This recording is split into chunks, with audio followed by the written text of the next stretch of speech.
Hey everybody, how y'all doing today?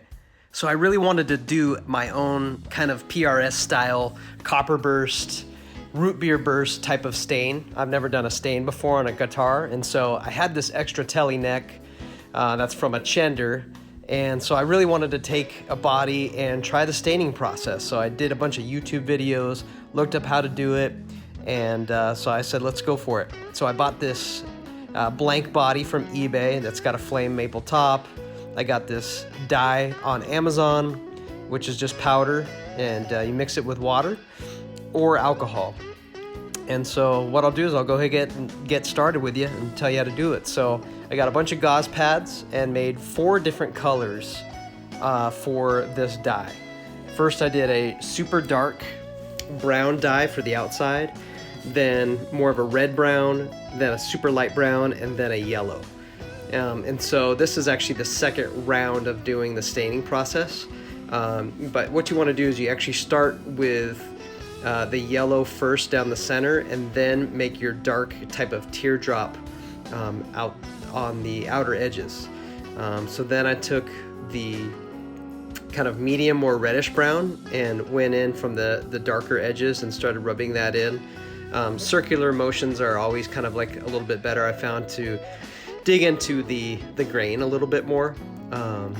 And I think during this process I was like, oh man, I'm getting a little bit scared about it not looking feathered and not looking blended. I kind of wanted a very subtle type of burst, but you'll see as I go around that you'll start feathering back with a lighter color to make everything blend nicely. So started with the darker, now into that reddish brown, and then I went into the light brown and then started going over that entire center area. And then actually what you want to do is take the yellow color, which I actually didn't end up showing, unfortunately, but you kind of let this dry a little bit, and then you go back over the entire body with yellow, and it makes that entire thing pop. One thing that I would do differently if I were to do this again, it was I would mix my dyes with alcohol, rubbing alcohol, versus water, because I think the body would dry a lot faster. I kind of had to let it dry for it to really see like how dark the colors were going to be, because obviously the wood saturated with water as well. So the first round ended up becoming a lot lighter, and so I had to go back and kind of do it again. So what you do to get that feathered look, so those like blends look a little bit better, is you go back with the light and blend it over.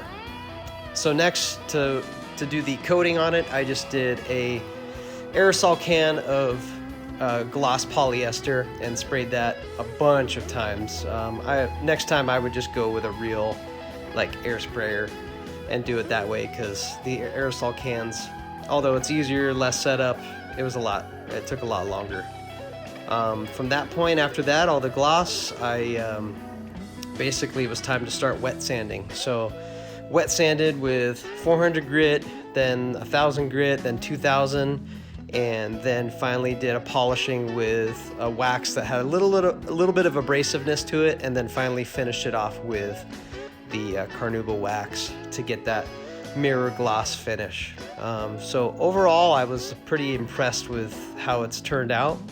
Then finally started putting the guitar together. I did the the copper foil lining for the electronics, set everything out, and for this guitar I kind of wanted to do the Seymour Duncan Cyclone pickup and then a traditional Telly pickup. So that's kind of what I went for, to get that kind of P90 warm neck fat sound, and then that Telly spank.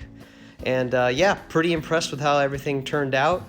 I think it overall was a super easy process, and again, you can't really mess up too much. If you mess up, you just sand it off and start over. So had a lot of fun doing this one, and hope you enjoyed it.